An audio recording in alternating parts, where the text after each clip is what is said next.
Hands down, probably one of the most infamous and jaw-dropping deaths in A Song of Ice and Fire and Game of Thrones was the death of Lord Eddard Stark. Ned was a very interesting and compelling character. This was a guy who was pretty much honorable to a fault, a man who seemed to constantly want to do the right thing in a world full of people determined to do otherwise. He had a very strong sense of morality and duty, pretty much to his own detriment as well. You, my counsel! Speak sense to this honorable fool! Ned had to deal with a lot in his life, like the kidnapping of his sister Lyanna at the hands of Prince Rhaegar, the unjust and brutal deaths of his father Rickard and older brother Brandon. As a young man, he was orphaned and forced to be at the head of a rebellion along with his best friend Robert Baratheon as they fought against the tyranny of the Mad King Aerys. When all was said and done, Ned took his adventures to Dorne to save his sister Lyanna from the Tower of Joy. Here at this place, he fought Sir Arthur Dayne, the Sword of the Morning, a man widely regarded as the greatest knight of his time. And after surviving this battle with the help of Howland Reed, Ned went to his sister and learned the truth. At least the show's version of the truth. Lyanna apparently hadn't been kidnapped after all, and supposedly loved Rhaegar, the Dragon Prince. So the foundation of his father and brother's deaths, which was getting her back, and one of the core reasons for the rebellion as a whole, was invalidated, as she didn't even love Robert Baratheon, the man she was supposed to marry. Instead, she gave birth to Rhaegar's son, Aegon Targaryen in the show, more commonly known as Jon Snow, since Ned took him in and built the lie that he was his bastard son to fulfill his promise to his sister, which was to protect him. And so he did, until he couldn't anymore. The whole reason I'm bringing any of this up is to say that Ned Stark had one hell of a life, full of tragedy, sorrow, uncertainty, unlikeliness, love, and adventure from such a young age.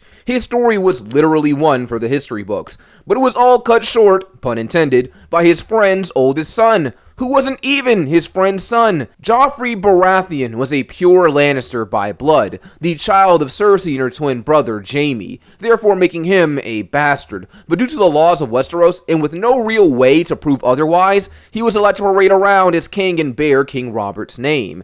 Ned, being the man he is, valuing and respecting the system of his country, tried to fight against this despite his best friend's wishes for him to guide Joffrey, though Robert didn't actually know the truth about his supposed son. Either way, it didn't really matter who knew, as Ned failed to restore the rightful succession, and was charged with treason, then later executed as a traitor in front of two of his children. Ned's death was a pretty important domino to fall in the Kingdom of Westeros, as this pretty much solidified the Starks as enemies to the crown and caused them to sue for independence, which you could argue was the reason for the Starks' downfall later on. But what if things were different?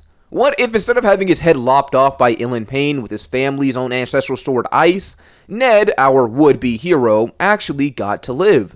Well, for starters, let's talk about how something like this would have actually been possible in the first place. Before Ned died, he was actually given a couple options to get out of King's Landing alive. The first, mentioned via Cersei, was for him to swear fealty to Joffrey and acknowledge him as the rightful king, and mercy might be shown on him. Bend the knee, my lord. Bend the knee and swear loyalty to my son. And we shall allow you to live out your days in the grey waste you call home.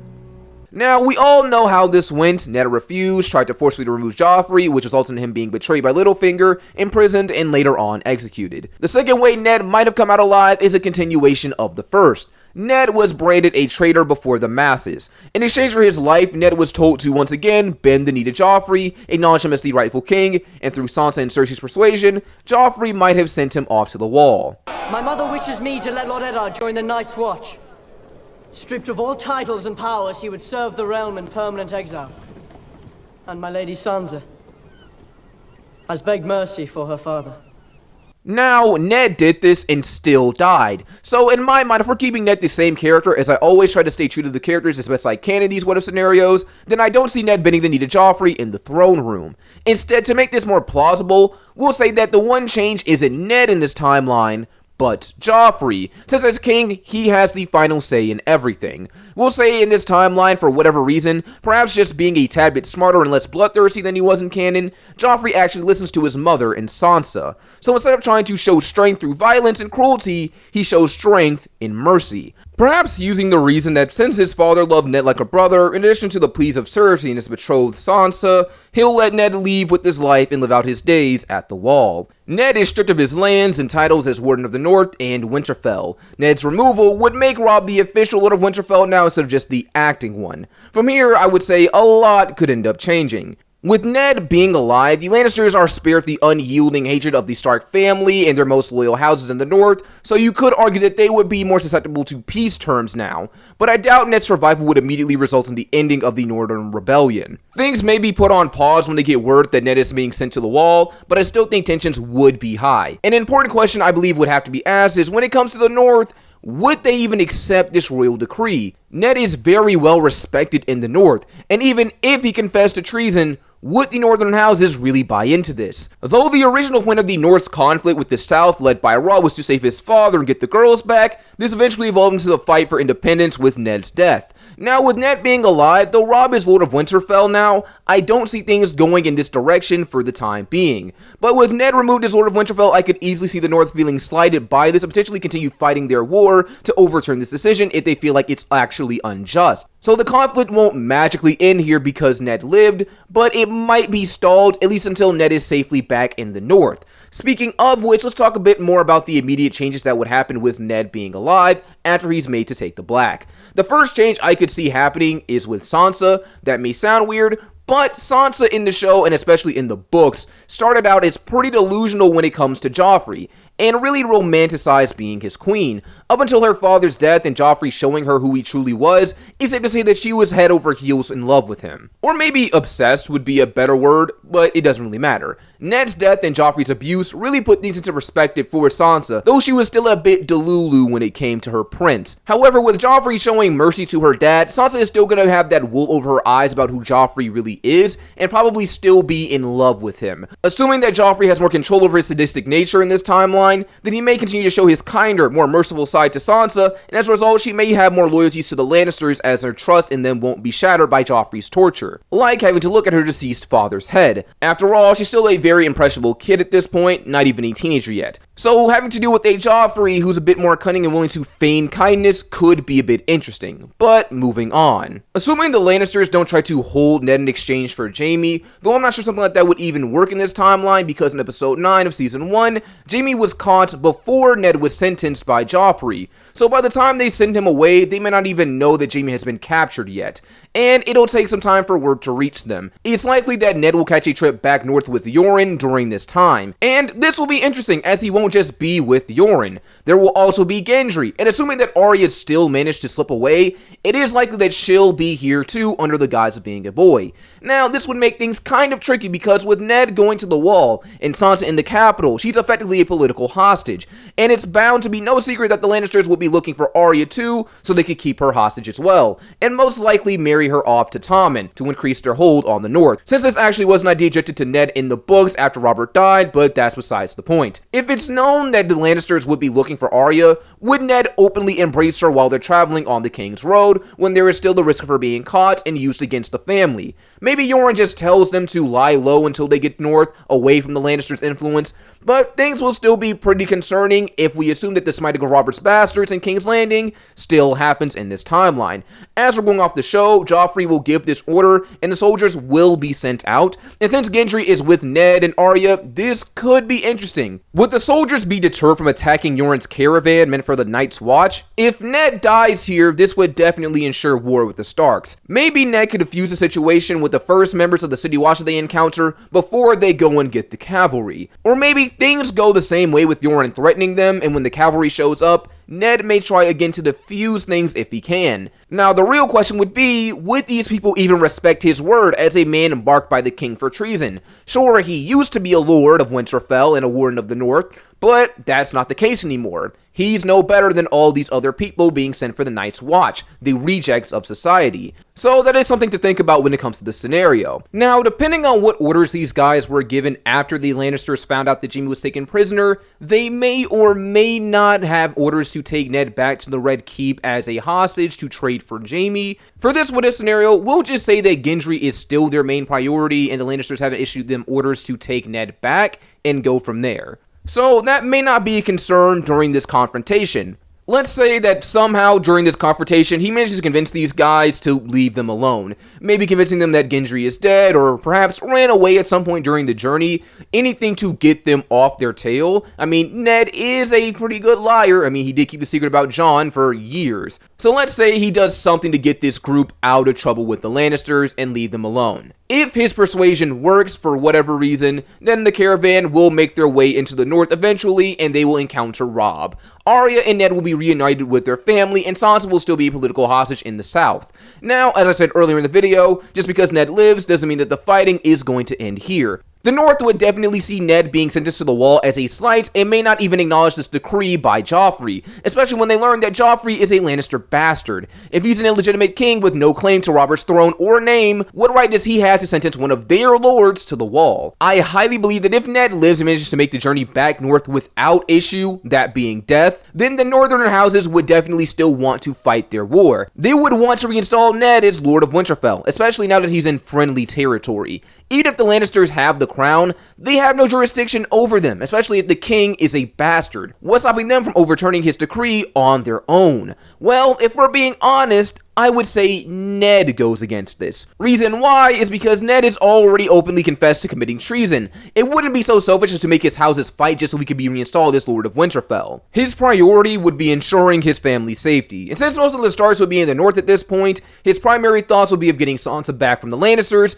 and he doesn't need Dominion of the North to do that, especially with Robb around. Now, with that being said, even with Robb being the new head of House Stark, I'm sure he would definitely still listen to his dad and what he has to say, because he has that much love and respect for him. Knowing Ned, he would definitely urge Robb to do the right thing, or what he believes is the right thing to do. He'll tell Robb that war is coming, Stannis is the rightful heir to the Iron Throne, and he would know of Joffrey's bastardy and raise his banners, and so would Renly. He would also be fighting for the throne because he believes he's more suited for it. War is on the horizon, and I'm sure that Ned, before he goes to the wall, would urge Robb to do the dutiful and honorable thing and back Stannis' claim to the throne. Now, in canon, this seemed to be what Robb was aiming for until he was named King of the North by his vassals. Here is what I say to these two kings. Renly Baratheon is nothing to me. Nor Stannis neither. Why should they rule over me and mine from some flowery seat in the south? But with Ned being alive, along with his influence, this would probably push Robb even more in this timeline to agree with him, so we probably don't get him getting crowned as King of the North and suing for independence. Especially since independence didn't really seem to be something that Ned even wanted to push for when it came to his family. So assuming Robb honors his father's wishes, then we'll have one less king in the War of Five Kings. And if they do manage to win and crown Stannis, it's very likely that he would pardon Ned and reinstall him as Lord of Winterfell. One thing follows the other, so the Starks would have more incentive to support Stannis in this timeline, because of Ned's will. Now, with this being said, since Robb will be fighting for Stannis and not independence, how will this affect other people in the war, like the Greyjoys and the Boltons? Well, when it comes to the Greyjoys, with Robb still fighting, they would most likely still attack the North, but whether or not Theon decides to stay loyal in this timeline may be a different question. It is possible because if Ned is alive, even if he's not with the Starks in battle, his influence would still be felt, and maybe the constant reminder of him and his will through Robb would be enough to ensure Theon's loyalty. The Boltons, on the other hand, may be a different story if we consider the Karstarks. When Robb lost the Karstarks after killing their lord, he lost a good portion of his army and had to rely a lot on the Boltons, which made it easy for them to grasp for more power. This may not happen if Ned is alive because of Catelyn. If Ned makes it back alive, more than that, if Ned makes it back with Arya in tow as well, Catelyn may not let Jaime go. Remember, around this time, Catelyn was under the impression that the Lannisters had both of her daughters hostage. She believed that letting Jaime go would get them back to her. This timeline is different though. With Ned being alive, she's not going through the grief of losing her husband. And since Arya is with the Starks now, she's only having to worry about one daughter instead of two. And if Theon stays loyal in this timeline, it's likely that Winterfell isn't taken, as that wasn't a part of the Greyjoys' plan. And she won't have to worry about that stress on her either. So with a much clearer-minded Catelyn, she may not let Jaime go. If she doesn't let Jaime go, then Rickard Karstark may not kill those Lannister boys later on. If that doesn't happen, Robb won't kill him, make himself a kinslayer since the Starks and Karstarks are related, and lose a pivotal piece of his army. If that's the case, he'll have more people and soldiers to rely on outside of the Boltons, so they may be kept in check in this timeline. Jaime, instead of being released because of Ned, would likely be used as a bargaining chip to get Sansa back at some point. Now, outside of the War of Five Kings, which would mainly be between the Baratheons if we're being honest, I don't see the Red Wedding happening in this timeline either. Now, one of the reasons this even happened was because Robb broke his oath to House Frey.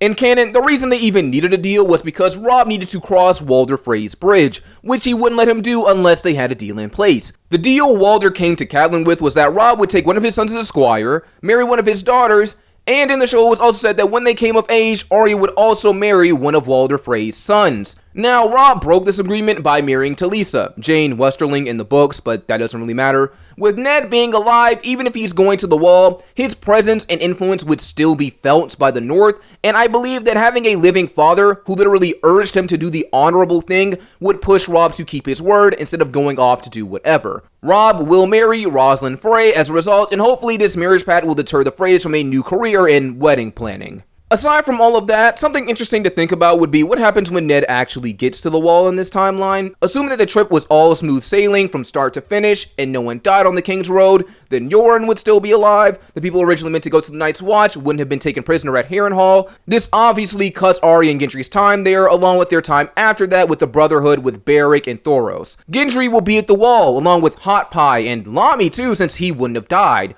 But more than that, what would be interesting is what happens when Ned sees Jon again. Before they went their separate ways, he did say he'd tell Jon about his mom. The next time we see each other, we'll talk about your mother.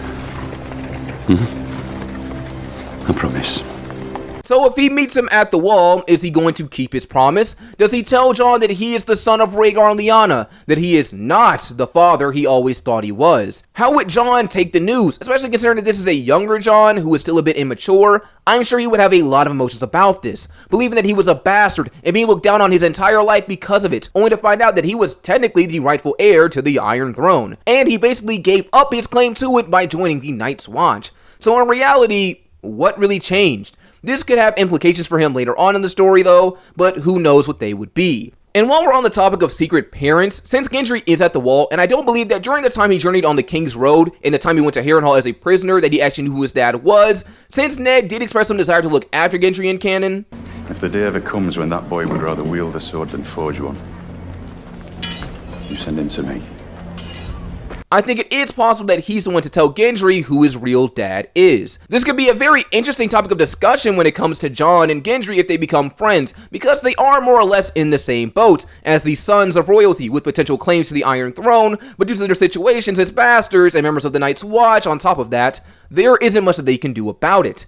There's a lot to think on when it comes to Ned potentially surviving, some interesting new choices and decisions, but in truth, anything could happen and be interesting. Despite being perceived as a traitor, if Ned was sentenced and successfully made it at the Wall, I'm sure he would garner a lot of respect and influence there, and potentially, depending on how things go, he may even end up being Lord Commander of the Night's Watch over Jon down the road, which would definitely be interesting to see. But these are just some of my thoughts. Hope you guys enjoyed this video. Don't forget to like, subscribe, tell me what you thought down below, and I will see you all next time.